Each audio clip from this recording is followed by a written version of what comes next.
갈라치기 전쟁이 시작됐다? 신미중 전쟁, 주의할 주식들, 기회인 주식들 같이 정리 좀 해볼게요. 이번 주에 딱 보고 야 이거 진짜 큰일 났다 싶었던 뉴스가 하나가 있다면 요거예요. 아마 보셨을 텐데 미중 갈등 할 때 항공기 가지고 얘기를 많이 하는데 유럽에 항공기 48조 원을 몰아주겠다는 거 보고 제가 진짜 깜짝 놀랐거든요. 이 규모가 작은 규모가 아닙니다. 역사상 최대 규모예요. 역사상 최대 규모. 여기 보시면 중국의 국영 대형 항공사 3곳, 우리나라 치면 대한항공, 아시아나 뭐 이런 거의 뭐 독과점에 가까운 국영 항공사가 292대를 구매하기로 했는데 전무후무한 계약 금액이고 규모입니다. 대놓고 보여주는 거죠. 뒤에 보여드릴 거지만은 미국 보잉사의 경쟁이잖아요. 에어버스가 유럽의 항공사 딱 시장을 양분하고 있는데 보잉, 에어버스가 있는데 보잉의 경쟁사인 에어버스를 지원하는 의미도 있다. 사실 뭐 거의 그게 본질에 가깝지 않을까 싶은데 제목도 중국, 미국이 보란 듯 구매했습니다. 그래서 동방항공, 에어차이나, 남방항공 3개 합치면 중국 항공편의 66% 차지하니까 독과점이죠. 거의 싹쓸이로 유럽에 줬는데 보통 이렇게 한 곳에 몰아주는 거는 거의 없답니다. 우리 리스크 관리를 위해서도 예를 들면 보잉에 반 주고 에어버스에 반 주고 혹시 모르니까 또 다른 회사에 줄 수도 있는 건데 일부러 보란듯이 미국 니네 아주 약올라 봐라 이러면서 보잉의 절대 경쟁 기종인 유럽의 에어버스 A320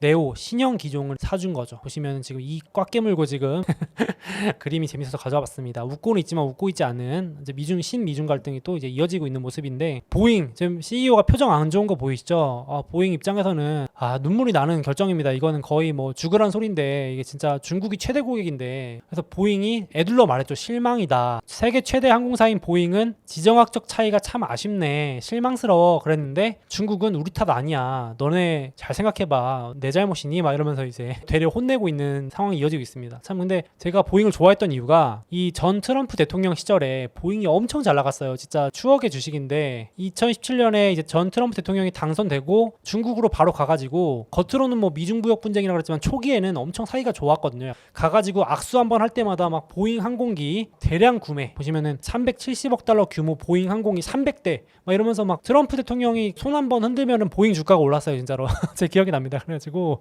야 주가가 날아다녔었는데 지금은 완전히 소외 주식이 돼버리고 피해 주식이 돼버렸네요. 그래서 참 안타깝습니다. 오죽하면 지금 중국이 대놓고 인정을 했습니다. 보잉이 실망스럽다 그러니까 맞아 미국이 미워서 산 거야. 무역 보복이야 이러면서 컬럼까지 냈어요. 보잉의 실망은 중국 잘못이 아니다. 맨날 미국이 우리 보고 뭐라고 하고 제재에 몽둥이를 휘두르는데 누가 대규모 거래하냐. 그러면서 수명 주기 길고 유지관리가 필요한 항공기와 같은 제품 말할 것도 없다. 이제 보잉 니네 잘못이 아니고 니네 정부 잘못이야. 이러면서 대놓고 이제 싸우자 한마디 하고 있는 공개 인정까지 했습니다. 미국 정부랑 얘기해. 보잉아 너네들 정부가 문제야. 이러면서 그래서 겁을 줬어요. 미국 정치인들이 계속해서 우리한테 중국한테 높은 장벽을 세워라. 그러면은 보잉뿐만 아니라 다른 기업들한테도 이렇게 고통받게 할 거야. 이러면서 좀 경고를 다시 줬습니다. 야 이렇게 공개적으로 경고하는 게 좀 오랜만이거든요. 약간 러시아 우크라이나 전쟁 때문에 그동안 이런 이슈가 많이 내려갔었는데 다시 조금 붉어지는 모습이 좀 심상치 않습니다. 그래서 다른 업종 주요 기업들 영향권에 있으니까 조심해야 될 수도 있긴 합니다. 그래서 제가 뭐 미중 갈등 관련 주식으로 아예 저는 분류를 해놔요. 항상 잠재 리스크로. 좋은 주식이지만 혹시 모른다 이런 것도 조금은 참고를 하셔야 됩니다. 여기 중국 매출도 있는데 여기 최신 자료는 아닌데 제가 그때 수작업으로 확인한 거거든요. 대략적으로 매출의 한 5분의 1 정도 됩니다. 보통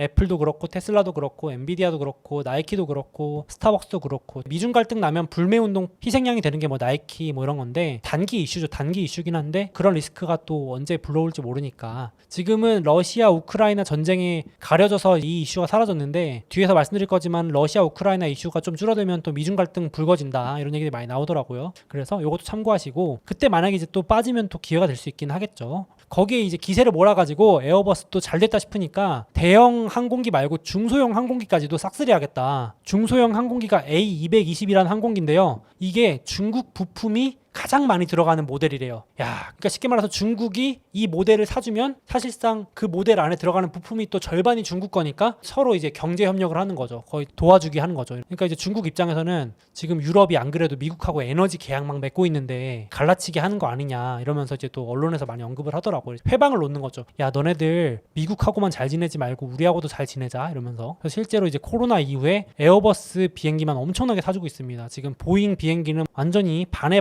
안에 반토막이 나서 꼬꾸라져 있는 모습입니다. 그래서 중국 비행기 수요만 전 세계 20%, 보잉 입장에서는 정말 애타는 상황입니다. 지금 이번에 계약되면은 중국 점유율이 에어버스가 크게 올라가고 보잉은 세계 최대 항공기 시장인 중국을 잃게 될 가능성이 크다. 이렇게 좀 방향이 갈 것 같아서 좀 걱정이 많이 되는 상황입니다. 보잉 입장에서. 그래서 혹시나 몰라서 주가를 좀 봤는데 주가는 아이러니하게도 그렇게 차이는 안 나요. 저는 에어버스는 오르고 보잉은 내릴 줄 알았는데 또 그렇지도 않은 게, 보시면 검은색이 보잉이고요. 이게 보잉, 파란색 에어버스거든요. 주가 거의 비슷하게 가는 거 보이시죠? 야, 근데 제가 앞서도 말씀드렸지만은 2017년 요때 트럼프 전 대통령 취임하고 나서부터 보잉이 날아가기 시작했습니다. 최대 수혜주죠. 보이시나요? 이거 거의 테슬라급이에요. 17년부터 고점까지 600%. 야, 그 당시 이렇게 오르는 주식이 없었거든요. 보잉 말만 하면 맨날 올랐습니다, 진짜. 그러니까 제가 보잉을 얼마나 좋아했겠어요, 개인적으로. 코로나 맞으면서 90%가 봤는데 보잉 기억이 나요, 아직도. 지금 다시 코로나 저점까지 다 왔습니다. 네, 에어버스는 조금 덜 빠지긴 했는데 에어버스도 다를 바가 없긴 하네요. 지금 항공주들이 완전 박살이 나 있네요. 또 추가로 미국도 가만히 안 있죠. 당하고만 있겠습니까? 이제 반도체 독점 장비를 만드는 ASML이라고 많이 소개해드렸는데, 원래 미국이 이 ASML한테 수출할 때 신형 장비만 팔지 말라 그랬거든요. 최신형 장비 주지 마 이랬거든요. 근데 이제 구형 장비까지 싹 다 주지 말라고 하는 겁니다. 이제 엄청 치사하게 흘러가죠. 딱 느껴지시죠? 이게 지금 분위기가 엄청, 제 표현을 따르면 치사하게 흘러가고 있습니다. 주지 마, 옛날 것도 주지 마, 아예 그냥 반도체 반도 꺼내지 못하게 해버려, 이러면서 압박을 하고 있습니다. 그래서 이번에 기사가 좀 크게 났는데, 요 소식 나오면서 주가가 급락하기도 했어요. ASML 주가가. 지금 보시면 여기 ASML 반도체 장비, 이게 한 대에 한 1-2천억 원 하는 어마어마한 고가 장비인데 중국한테 주지 말라고 압박 넣는 겁니다, 미국이. 그래서 지금 삼성전자 이재용 부장님도 여기 보시면은 그림이 재밌어서 가져왔는데, 여기 네덜란드 국기 들고 있는 거 보이시나요?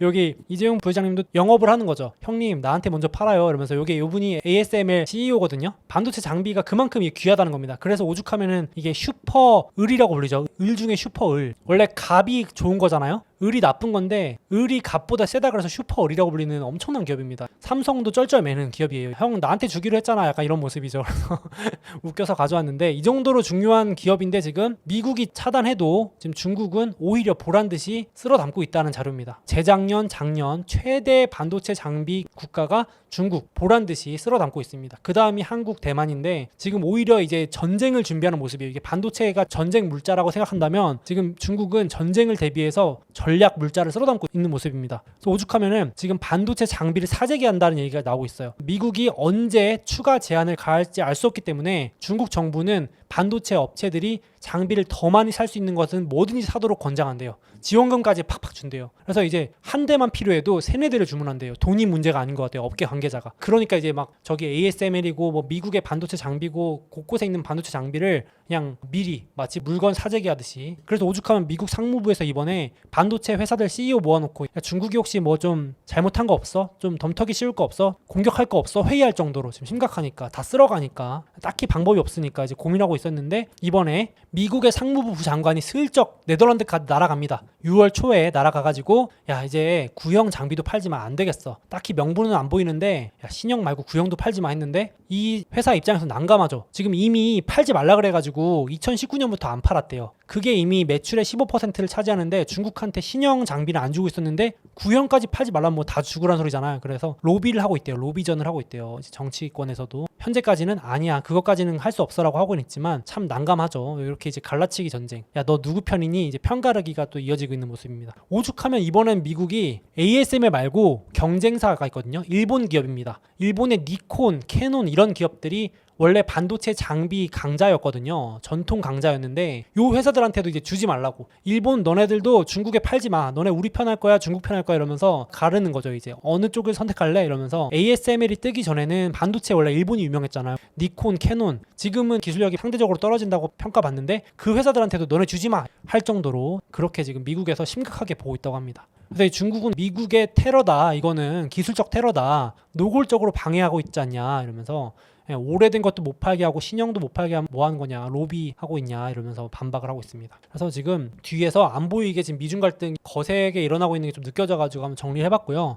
얼마 전에 트럼프 전 정부부터 화웨이라는 미국의 반도체 기업을 어마어마하게 때렸거든요. 그래서 망한 줄 알았거든요. 저도 관심이 없어가지고 망한 줄 알았는데 오히려 더 잘 크고 있더라고요. 중국이 밀어줘가지고 지금 자체 반도체 종합회사가 돼가지고 지금 중국은 이를 악물고 미국이 하지 말라니까 더 열심히 반도체를 키운다고 하는 이제 기사가 나서 한번 가져와 봤습니다. 화웨이는 설계부터 제조까지 모든 과정을 중국 안에서 하는 폐쇄적인 반도체 생태계를 구축하고 있다. 공급망 이슈 이런 거 영향 안 받게 아주 그냥 중국 내부에서 다 해결할 수 있게끔 하겠다. 그러니까 지금 미국이 위기의식을 많이 느낀다고 하더라고요. 미국 공급망 대란 이런 게 또 심각하니까. 그런데 이제 또 이번 주에 빅쇼트 주인공 마이클 버리가 또 트윗을 했다가 또 지웠어요. 1시간 있으면 지우거든요. 늘 보면은 2022년은 러시아 우크라이나 전쟁발 인플레였다면은 2023년은 중국 대만발 인플레가 이어질 거다. 무대가 이제 중국 대만 침공으로 이어질 거다. 야, 이거 무시무시한 또 예언을 하더라고요. 그래서 이게 맞는지 모르겠습니다만은 지금 이번 주에도 미국 합참 의장이 계속 중국이 대만 공격 가능성이 아직은 모르겠지만 계속 예의주시하고 있다. 저도 이 기사 보면서 아니 러시아 우크라이나 끝나기만을 기대하고 있었는데 또 이거 중국 대만 이슈 나오나?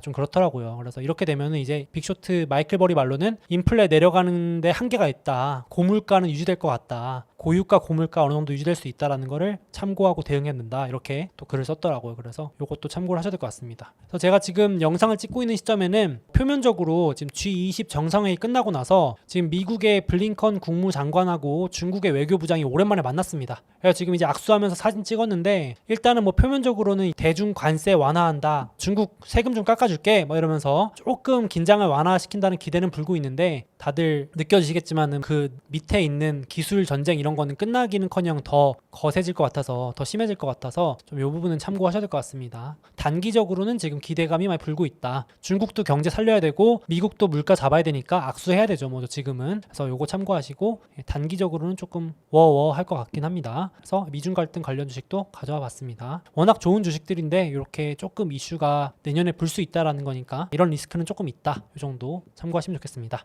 잠깐 제 책과 주식 상품권을 드리는 이벤트를 진행하고 있으니 주목해주세요. 이베스트 투자증권 온라인 계좌 개설하시고 이벤트 코드 소몽 입력하시면 자유롭게 해외 주식을 매수하실 수 있는 주식 상품권을 즉시 지급해드립니다. 게다가 해외 주식 수수료를 0.07%로 우대받으실 수 있고 당연히 실시간 시세도 무료라고 합니다. 이외에도 100만원 이상 해외 주식 거래하신 모든 분들께는 제 책도 보내드립니다. 아직 미국 주식 시작하지 않으셨거나 추가 계좌 개설하실 분들은 이런 혜택 누리며 투자하시면 더욱 좋을 것 같습니다.